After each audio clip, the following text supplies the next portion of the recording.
नमस्कार। एनटिभी कोहलपुर समाचारमा स्वागत छ। म प्रेम बुढा छेत्री। सुरुमा प्रमुख समाचार। पश्चिमी वायुको प्रभावले बिहानैदेखि मेघ गर्जन सहित वर्षा जारी। सुदूरपश्चिममा चट्याङको जोखिम भएकाले सावधानी अपनाउन आग्रह।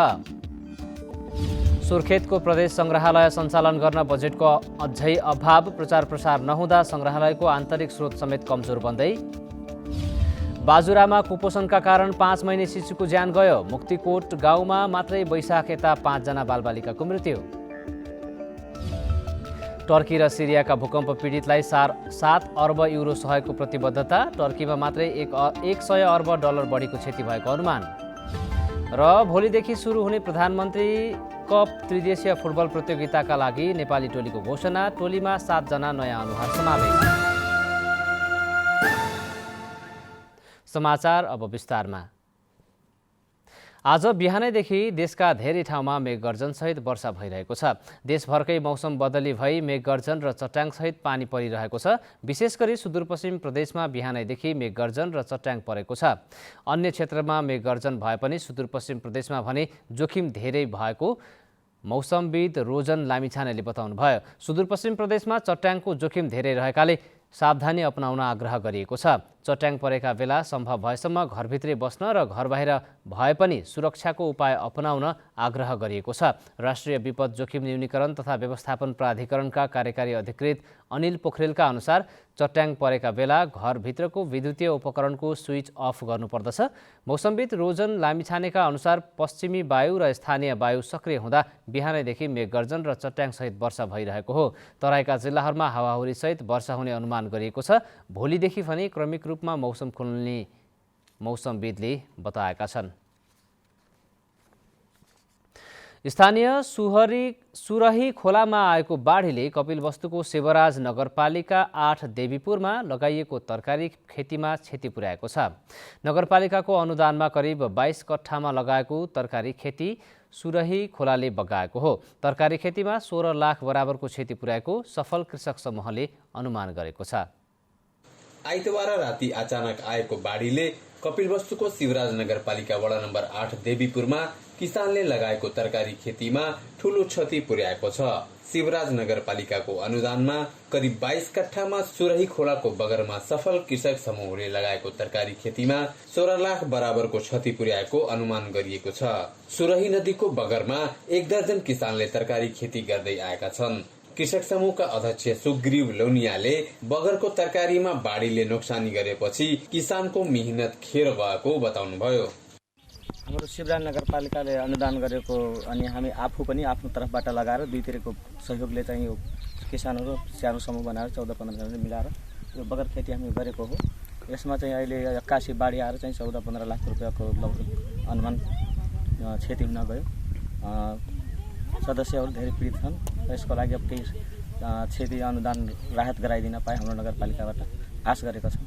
त्यस्तै स्थलगत अनुगमनमा पुग्नुभएका शिवराज नगरपालिकाका मेयर अजय थापाले नगरपालिकाले तरकारी खेतीका लागि सहयोग गरेको बताउँदै तरकारी खेतीमा बाढीले गरेको क्षतिको पनि पालिकामा आवश्यक सल्लाह गरेर किसानलाई क्षतिपूर्तिको व्यवस्था मिलाउने बताउनु भएको छ।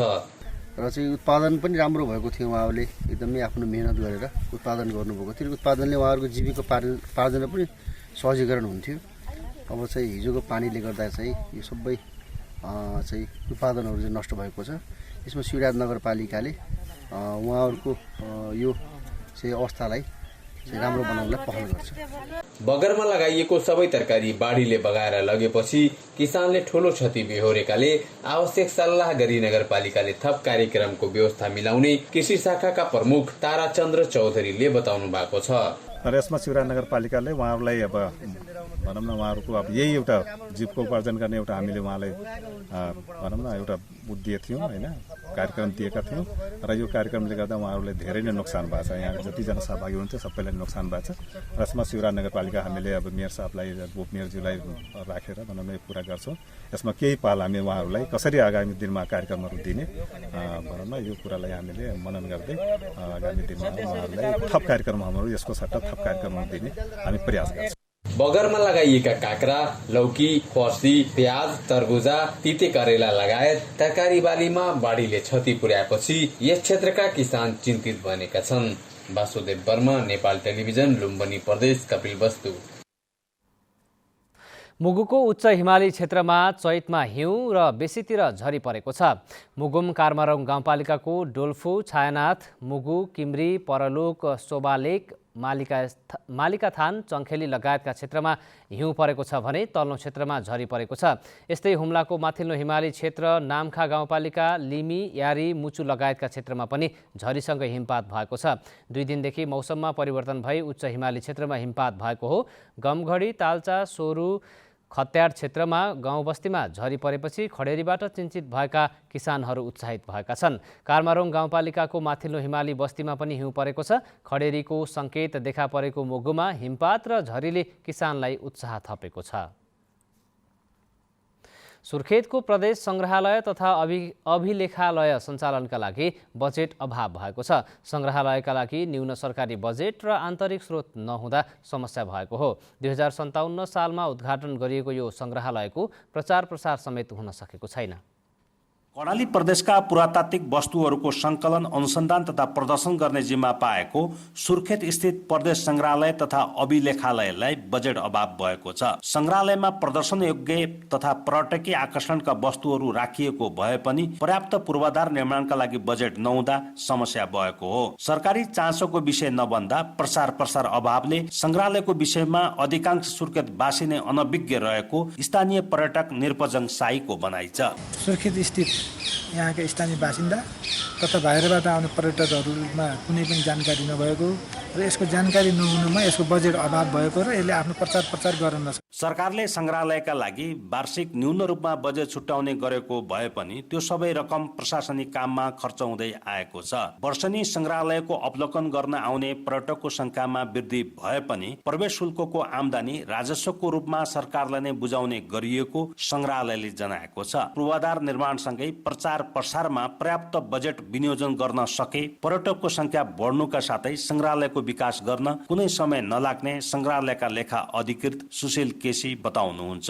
यो 10 जिल्लाका पुरातत्व महत्त्वका चिजहरू, 10 जिल्ला झल्किने कुनै सामग्रीहरू यस सङ्ग्रहालयमा यदि त्यो राख्ने वातावरण बनाइदिएको भए अरू अवलोकनकर्ताहरूले अवलोकन गर्नुहुन्थ्यो र कर्णाली प्रदेशको समग्र विकासको र अध्ययनको विषयमा सङ्ग्रहालयका अनुसार हाल दैनिक 50 देखि 60 जना आन्तरिक पर्यटकहरू अवलोकनका लागि आउने गरेका छन्। अवलोकनका लागि सबैभन्दा बढी विद्यार्थी नै आउँछन्। विदेशी पर्यटक नगर्ने नै हुन्छन्। पहिलेको तुलनामा अवलोकनकर्ताको संख्या वृद्धि हुँदै गएको भए पनि पर्याप्त बजेट अभावले सङ्ग्रहालयको स्तरोन्नतिका लागि समस्या रहेको प्रदेश सङ्ग्रहालय तथा अभिलेखालयका प्रमुख अर्जुन बहादुर साईको भनाइ छ। न्यून स्रोत साधन छ। हामी कहाँ तपाईँको आइसकेको भिजिटरलाई हामीले 10 मिनटभन्दा पनि बढी राख्न सक्ने कन्डिसन छैन। यो किन भन्दा हामी कहाँ एउटा पहिलो कुरा त अब्जेक्टहरू धेरै छैन। 2वटा प्रदर्शनी कक्षहरू रहेको सङ्ग्रहालयमा काँक्रै बिहारबाट उत्खनन गरी ल्याइएका मूर्तिहरूसँगै राउटे, थारू, मगर, कुमाल र ठकुरी जातिका पुराना संस्कृति तथा वेशभूषा झल्काउने वस्तुहरू राखिएका छन्। पुराना सिक्का, काठका वस्तु तथा तामाका भाँडाहरू सङ्ग्रहालयमा देख्न सकिन्छ। प्रदर्शनी कक्ष अभाव भएकै कारण कतिपय वस्तु अहिलेसम्म दराजमै थन्किएका छन्। प्रदेशको महत्त्वपूर्ण यस सङ्ग्रहालयको पूर्वाधार विकाससँगै प्रचार प्रसार गर्न सके राजस्वमा वृद्धि हुनुका साथै भावी पुस्ताले इतिहास, कला, संस्कृति तथा पुरातत्वको बारेमा ज्ञान आर्जन गर्न सक्ने देखिन्छ। आकाश तारा बोयक, नेपाल टेलिभिजन, कर्णाली प्रदेश, सुर्खेत। समाचारको क्रम जारी नै छ। अहिलेलाई एकैछिनको विश्राम।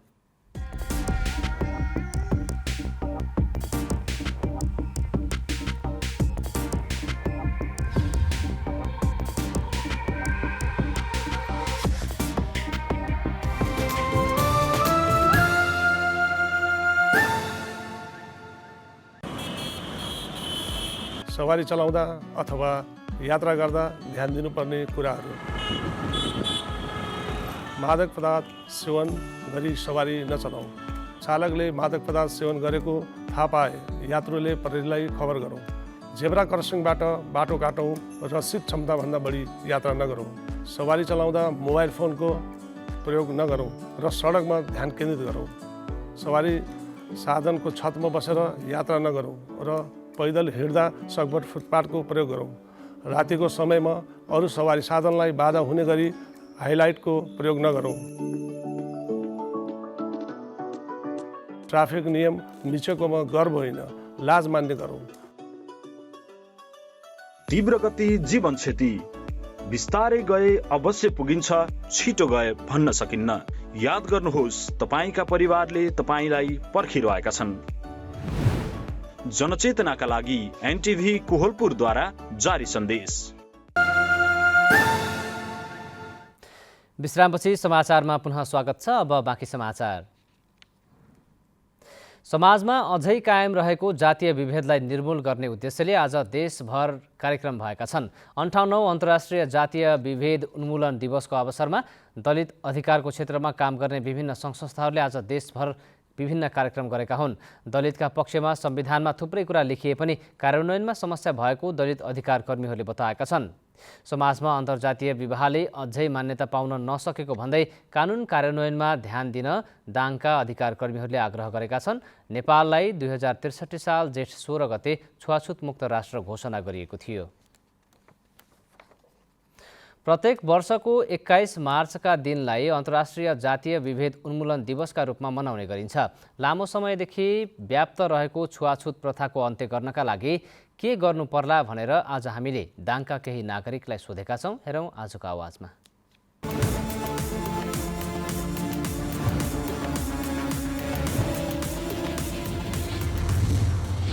जातीय छुवाछुत भनेको घरबाट उत्पत्ति हुनु भएकाले घरैबाट अन्त्य गर्नुपर्छ भन्ने मलाई लाग्छ। किनकि जस्तो कि अब मानौ म मेरै उदाहरण दिन्छु। किनकि म एउटा समाजमा बस्ने मान्छे हो, म एउटा घरमा बस्ने मान्छे हो। हुन त म दलित हो, तर यदि म बाहुन भइदिएको भए मेरो बाबा मम्मीले छुवाछुत गर्दै गर्दाखेरि मैले सम्झाउन सकिन्छ नि त। त्यसै गरी जस्तो कि अब समाज अनि त्यसपछि राष्ट्रिय पछिको कुरा हो। त्यस कारणले घरैबाट नै हामीले अन्त्य गर्नुपर्छ। छुवाछुत अन्त्य गर्नको लागि घरैदेखि सुरुवात गर्नुपर्छ। जस्तो हाम्रो समाजमा म एउटा दलित वर्गको छोरी हो। हाम्रो समाजमा बाहुनको छोरीलाई दलितको छोराले ल्यायो भनेदेखि त्यहाँनिर करनीको मुद्दा लाग्न सक्छ। यसकारण कसै दलितको छोरी बाहुनसँग गयो भने त्यहाँनिर अस्वीकार हुन्छ। कारण गरिबी पनि हो, अशिक्षा पनि हो। भन्न त भन्छन्, नेताहरू भन्छन्, भाषण गर्छन् मेरो घरमा छुवाछुत छैन, हटिसकेको छ भनेर। तर त्यही बाहुन नेता छ भने त्यसको घरमा कसै दलितको छोरी बुहारी बनेर गयो भने त्यहाँ सिधै अस्वीकार। खास गरेर यहाँ हामी सहित गाउँदेखि दौडी यहाँ आछौँ। यहाँ बजार एरियामा त खास गरेर भेदभाव त्यति मतलब हुँदैन त। गाउँमा हुन्छ जति हुनुपर्ने भेदभाव। हामी गाउँमा गएर गाउँको स्थानीय बासिन्दाहरूलाई तिनीहरूलाई सम्झाउने र यस्ता यस्ता कथा व्यथाहरू त गाउँमा गएर भनिदिनु पर्ने। तर कि यहाँहरूले गाउँमा भन्दा पनि बजारमै दौडाउने कोसिस गर्नुभयो, त्यो ठिकै हो। जहिले पनि हामी कुहिरोमा हराएका काग जस्तै हुन्छौँ। घरि माओवादीले शस्त्र द्वन्द्वका हिसाबले अथवा चाहिँ आन्दोलनका हिसाबले, क्रान्तिका हिसाबले हामी अग्रगामी छौँ। दलित अधिकारका कुराहरू, महिला अधिकारका कुराहरू, जनजाति अधिकारका कुराहरू हामीले नै सुनिश्चित गर्न सक्छौँ भन्ने नारा लाउँछन्। घरिमा एमालेहरूले बौद्धले जनवादका पक्षमा लाग्दा नै दलितको उत्थान हुन्छ भन्ने नारा लगाइन्छ।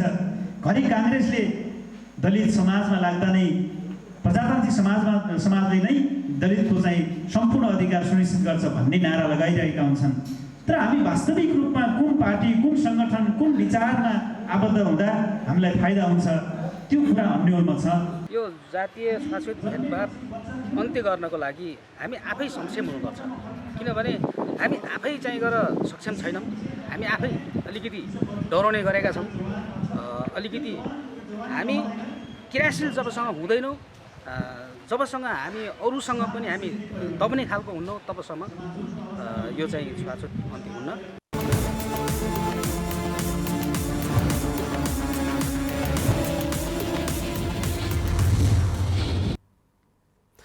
बाजुरामा 5 महिने शिशुको कुपोषणका कारण मृत्यु भएको छ। बुढीनन्दा नगरपालिका 6 बस्ने रमिता नेपालीका 5 महिनाका छोरा जनम नेपालीको कुपोषणका कारण मृत्यु भएको बाजुरा अस्पतालमा कार्यरत पोषण कार्यक्रम संयोजक निर्मला सुनारले बताउनुभयो। रमिताले अस्पताल बाजुराको पोषण पुनर्स्थापना केन्द्रमा 9 दिन पहिले पोषणका लागि छोरालाई भर्ना गर्नुभएको थियो। कडा कुपोषणबाट रहेका बच्चा बचाउन नसकेको पोषण कार्यक्रम संयोजक सुनारले बताउनु भएको छ। 1.5 महिना पहिला पनि कुपोषणको उपचार गर्न पोषण पुनर्स्थापनामा राखिएको थियो। स्वामी कार्तिक खापर गाउँपालिका 1 मुक्तिकोट गाउँमा वैशाख यता मात्रै 5 जना बालबालिकाको कुपोषणका कारण मृत्यु भइसकेको छ। बाजुरामा वर्षेनी बालबालिका कुपोषणका कारण मृत्यु हुने गरेको छ। सुदूरपश्चिम प्रदेश स्वास्थ्य निर्देशनालयले भर्खरै मात्र गरेको कुपोषणको स्मार्ट सर्वेमा बाजुरामा कुपोषणको दर उच्च रहेको देखाएको छ। दाङमा स्थानीय तहले पर्यटक भित्र्याउन विकल्पहरूको खोजी गरेका छन्। वन वातावरण तथा जैविक विविधताको संरक्षण गर्दै पर्यटक भित्र्याउन खोजिएको छ। पर्यटक भित्रिएपछि गाउँमै होमस्टे सञ्चालन गरेर आय आर्जन गर्ने सम्मको योजना बनाइएको छ। 15 वर्ष अघि वन उजाड थियो, बोट बिरुवा थिएनन्, तर स्थानीय समुदायले हैसियत गुमेको वनलाई संरक्षण गर्ने अभियान चलाए। सालका नयाँ बिरुवा पलाए, अहिले त्यही वन घना जङ्गलमा परिणत भएको छ। राजपुर गाउँपालिका वडा नम्बर 1 कटफेरुवामा नासिएको वनलाई नमुना प्लटको रूपमा विकास गरिएको छ। अब स्थानीय सरकारले समुदायबाट भएको विकासलाई पर्यटनसँग जोड्ने अभियान चलाएको छ। वडा कार्यालयले गाउँसम्म पर्यटक भित्र्याउन होमस्टे सञ्चालन गर्ने प्रस्ताव गरेको छ। जैविक विविधताले भरिपूर्ण छ, विभिन्न जडीबुटीहरू पनि यहाँ देख्न पाइन्छ। त्यस्तै गरेर विभिन्न जनावरहरूको वासस्थान को रूपमा विकसित भएको छ। विभिन्न जनावरहरू पनि देख्न पाइन्छ र अहिले हाम्रो 1 नम्बरमा मात्रै 5वटा सीसी क्यामेरामा पाटेबाग परेको अवस्था पनि छ। 40 वर्ष अघि नासिएको पोखरीलाई पुनर्जीवित गरिएको छ भने साल र जाबुनाको पकेट क्षेत्र बनाइएको छ। कटबेरुवा गाउँ थारू, मगर, ब्राह्मण क्षेत्रीको मिश्रित बसोबास रहेको छ। यहाँको सुन्दरता र कला संस्कृतिले पर्यटकहरूलाई आकर्षित गर्ने देखिएको छ। समुदाय स्तरमा होमस्टेले स्वरोजगार सिर्जना गर्ने अध्ययनकर्ता पूर्णचन्द्र उपाध्यायले बताउनुभयो। सेल्फ इम्प्लोइ भन्छौँ नि, स्वरोजगार हुने क्रियाकलापमा हामी सहभागी हुने हो होमस्टे भनेको। होमस्टे भनेको नितान्त बिजनेस हो, व्यापार हो र एक सजिलो व्यापार हो। सहरका मान्छेलाई गाउँमा आएर पैसा तिर्न बनाउने वातावरण हो त्यो। सरकारको नीति तथा कार्यक्रममा एक पालिका एक होमस्टे समेटिएको छ, जसलाई कार्यान्वयन गर्न राजपुर गाउँपालिकाले प्राथमिकतामा राखेको हो। गाउँपालिकाको पहिचान दिने गरी पर्यटन क्षेत्रमा काम भइरहेको राजपुर गाउँपालिकाका अध्यक्ष शरद कुमार बुढाथोकीले बताउनुभयो। अतिथि देवो भव भन्ने कुरा र के भन्छ सरसफाइका कुराहरूदेखि लिएर तपाईँहरूले अर्गानिकमा जाने कुराहरू पनि यसमा जुटिसकेका छन्। पर्यटकहरूलाई भित्र्याउने उद्देश्यका साथ जिल्लामा खोलिएका होमस्टे भने केही निष्क्रिय देखिएका छन्। तसर्थ पर्यटकसँग जोडिने गरी होमस्टे सञ्चालनमा ध्यान दिन आवश्यक छ। दशरथ घिमिरे, नेपाल टेलिभिजन, लुम्बिनी प्रदेश, दाङ। समाचारको क्रम जारी नै छ, एकैछिनको विश्राम।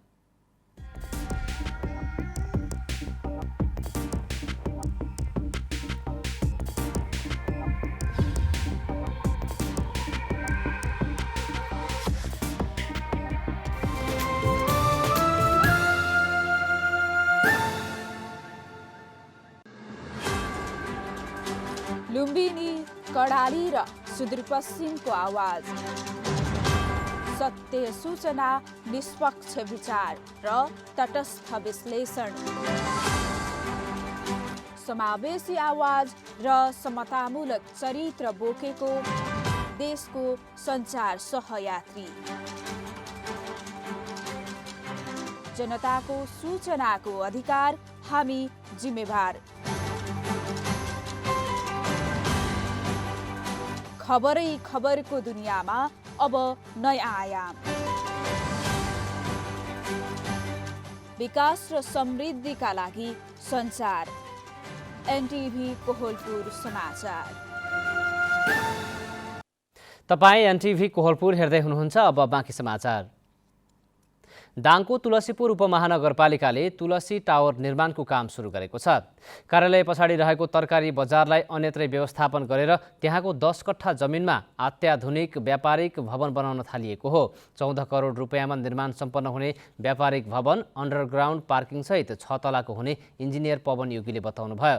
नगर विकास कोषको 70% ऋण सहयोग र तुलसीपुर उपमहानगरले 30% लगानी बेहोर्ने सम्झौता भएपछि व्यापारिक भवनको निर्माण कार्य सुरु भएको हो। सरकारी कार्यालयका सूचना अधिकारीहरूलाई आम जनताको पहुँचमा पुग्ने गरी सूचना सार्वजनिक गर्न निर्देशन दिइएको छ। जिल्ला प्रशासन कार्यालय बर्दियामा आयोजित सरकारी कार्यालयका सूचना अधिकारी र सञ्चारकर्मीहरू बीचको बैठकमा प्रमुख जिल्ला अधिकारी नारायण प्रसाद रिसालले सूचना अधिकारीहरूलाई उक्त निर्देशन दिनुभएको हो। सूचनाको हकले व्यवस्था गरे बमोजिम सार्वजनिक गर्नुपर्ने सूचनाहरू आम जनताको पहुँचमा पुग्ने गरी त्रैमासिक रूपमा नियमित सार्वजनिक गर्नुपर्ने दायित्व सूचना अधिकारीको भएकाले उक्त सूचना सार्वजनिक गर्न निर्देशन दिएको प्रमुख जिल्ला अधिकारी रिसालले बताउनुभयो। बर्दिया जिल्लाका सञ्चारकर्मीहरू सहितको संयुक्त बैठकले उक्त निर्णय समेत गरेको छ। अब अन्तर्राष्ट्रिय समाचार।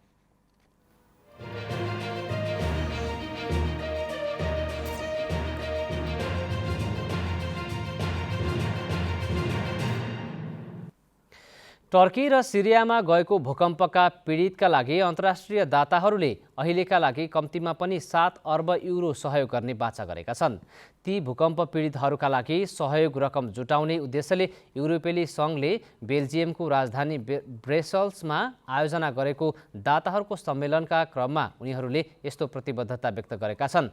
टर्कीमा केन्द्रबिन्दु भएर गएको 7.8 म्याग्निच्युडको भूकम्पले टर्की र सिरियामा गरी 50,000 जनाभन्दा धेरै मानिसको ज्यान जानुका साथै भौतिक क्षति भएको थियो।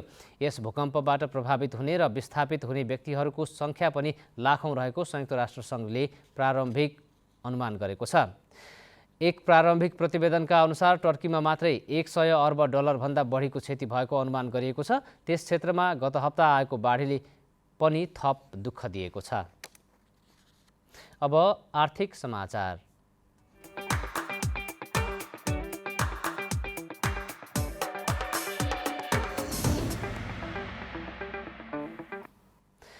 शिवशिखर बहुउद्देश्य सहकारी डडेलधुरा शाखाले बचत फिर्ता गर्न आलटाल गरेको भन्दै बचतकर्ताहरूले गुनासो गरेका छन्। चैत्र 1 गते सहकारीलाई नियमित रूपमा सञ्चालन गर्ने सहमति भए पनि कार्यान्वयन हुन सकेको छैन। यसअघि चैत्र 1 गतेदेखि 2080 साल असारसम्म मासिक 4 करोडका दरले नियमित बचत तथा समय अवधि पुगेको मुद्दती बचत बापतको रकम क्रमिक रूपमा भुक्तानी गर्ने सहमति भएको थियो। तर सहकारीको केन्द्रीय कार्यालयले रकम नपठाउँदा सहमति कार्यान्वयन गर्न नसकेको शाखा व्यवस्थापक डम्बर पनेरूले बताउनुभयो। शिवशिखर सहकारीले जिल्लामा झन्डै 41 करोड निक्षेप सङ्कलन गरेको छ भने 2 करोड मात्रै लगानी गरेको छ। सहकारीले अहिले कारोबार बन्द गरेको छ।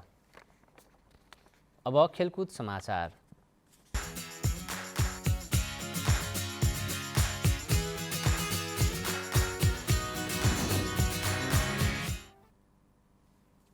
भोलिदेखि सुरु हुने प्रधानमन्त्री कप त्रिदेशीय फुटबल प्रतियोगिताका लागि नेपाली राष्ट्रिय फुटबल टोलीको घोषणा भएको छ।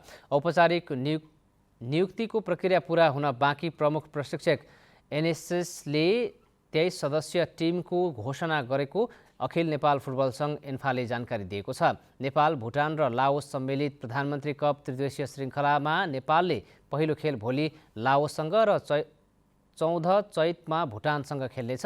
3 टोलीले एकअर्कासँग खेलेपछि अङ्कका आधारमा 2 टिमले फाइनल खेल्नेछन्। फिफा विन्डो पारेर 2 टोलीलाई आमन्त्रण गरी एन्फाले प्रतियोगिताको आयोजना गरेको हो। नेपाली टिममा 7 जना नयाँ अनुहार रहेका छन्। राष्ट्रिय टिमका नियमित खेलाडीहरू विदेश पलायन भएपछि नेपाली टिमको सन्तुलन नै बिग्रिएको छ। नयाँ प्रशिक्षकले ए डिभिजन लिगमा 5 चरणको प्रदर्शनका आधारमा नयाँ खेलाडी पहिचान गरेका हुन्। अब मौसम।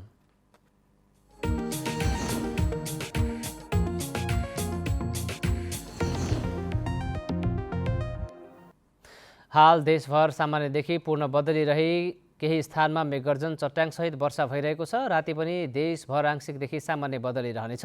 देशका पहाडी भूभागका थोरै स्थानमा तथा तराईका भूभागमा 1-2 स्थानमा मेघगर्जन चट्याङ हावाहुरीसहित असिनासहितको क्षणिकदेखि हल्कादेखि मध्यम वर्षाको सम्भावना रहेको छ।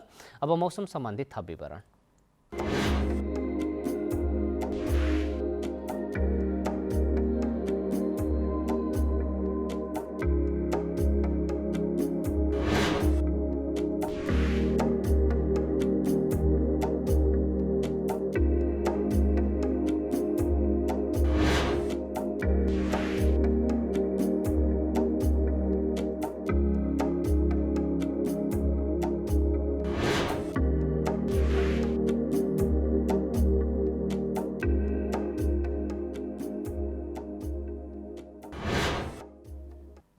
समाचारको अन्त्यमा प्रमुख समाचार पुनः एकपटक। पश्चिमी वायुको प्रभावले बिहानैदेखि मेघगर्जन सहित वर्षा जारी, सुदूरपश्चिममा चट्याङको जोखिम भएकाले सावधानी अपनाउन आग्रह। सुर्खेतको प्रदेश संग्रहालय सञ्चालन गर्न बजेटको अझै अभाव, प्रचार प्रसार नहुँदा संग्रहालयको आन्तरिक स्रोत समेत कमजोर बन्दै। बाजुरामा कुपोषणका कारण 5 महिने शिशुको ज्यान गयो, मुक्तिकोट गाउँमा मात्रै वैशाख यता 5 जना बालबालिकाको मृत्यु। टर्की र सिरियाका भूकम्प पीडितलाई 7 अर्ब युरो सहयोगको प्रतिबद्धता, टर्कीमा मात्रै 100 अर्ब डलर बढीको क्षति भएको अनुमान। र भोलिदेखि सुरु हुने प्रधानमन्त्री कप त्रिदेशीय फुटबल प्रतियोगिताका लागि नेपाली टोलीको घोषणा, टोलीमा 7 जना नयाँ अनुहार समावेश।